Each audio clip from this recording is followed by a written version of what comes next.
alternative experience. The alternative experience. The alternative experience.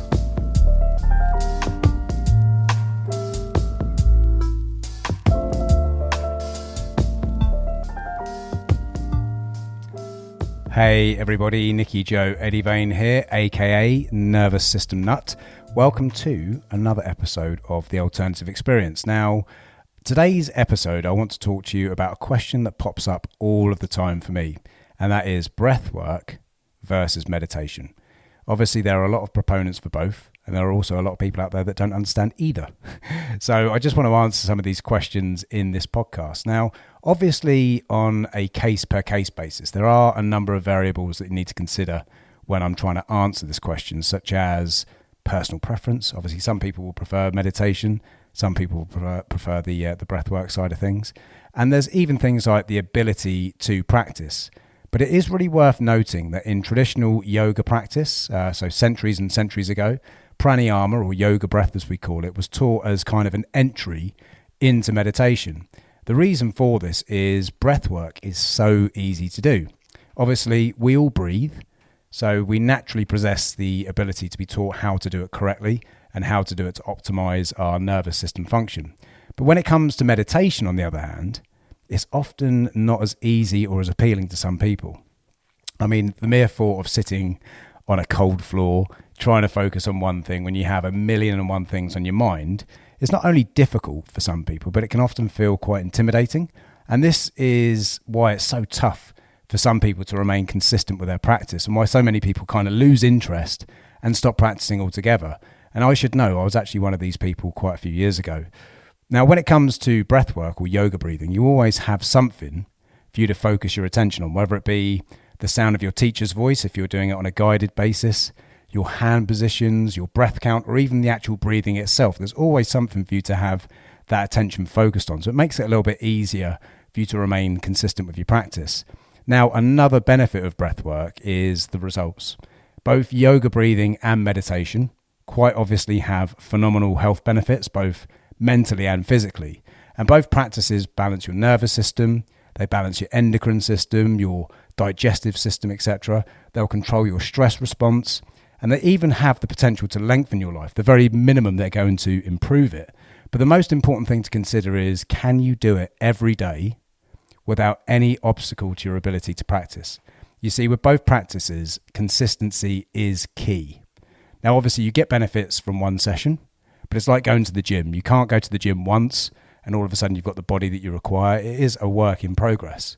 Now, while meditation is obviously amazing, it has plenty of benefits, and there are plenty of free resources out there on things like YouTube, as well as some really, really good guided apps such as Calm, Balance. There's a few out there. In reality, very few people are able to be consistent enough with their practice to ever see its full potential. Yoga breathing or breathwork, on the other hand, is far more accessible. It can be practiced quite literally anywhere and any time. And what's most important, you get all of the same benefits to your overall health and well-being plus more. Now, it doesn't end there. As long as you practice consistently, the results are going to be guaranteed because of that intrinsic link between the way that you breathe and your nervous system, the way that you feel. So some of our water category practices, for example, these are balancing techniques.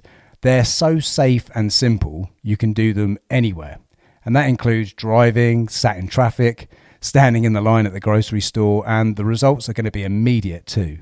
So if, like me, you're someone that struggles with meditation, either the practice itself or the consistency that it requires, then breathwork really is the sort of method for you, I would say. In fact, it can even help you to clear the mind before meditation.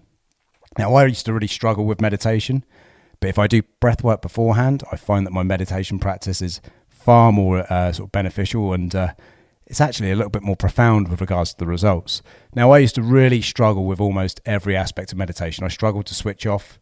I couldn't maintain any focus, but I especially struggled to do things like visualization, which is a big part of taking your meditation practice to the next level. And I would actually consistently lose interest. I'd do it for a few weeks and then just not do it for a few months. But simply by adding one of these water or whiskey category techniques, these sort of balancing or calming techniques, I now find that I enter my meditation practice in the right mindset to go really deep, and the knock-on effects have been absolutely huge. So what are the benefits of regular breathwork practice?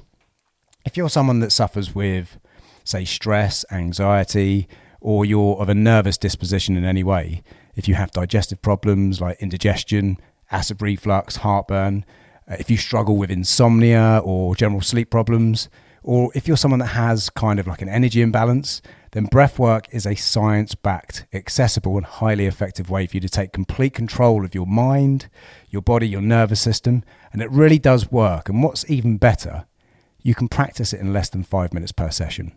So if you're interested in hearing more, or you would like to sign up for my 4-week program or even go deeper with my 6-week coaching program, book a free no obligation breathwork discovery session on my breathwork page.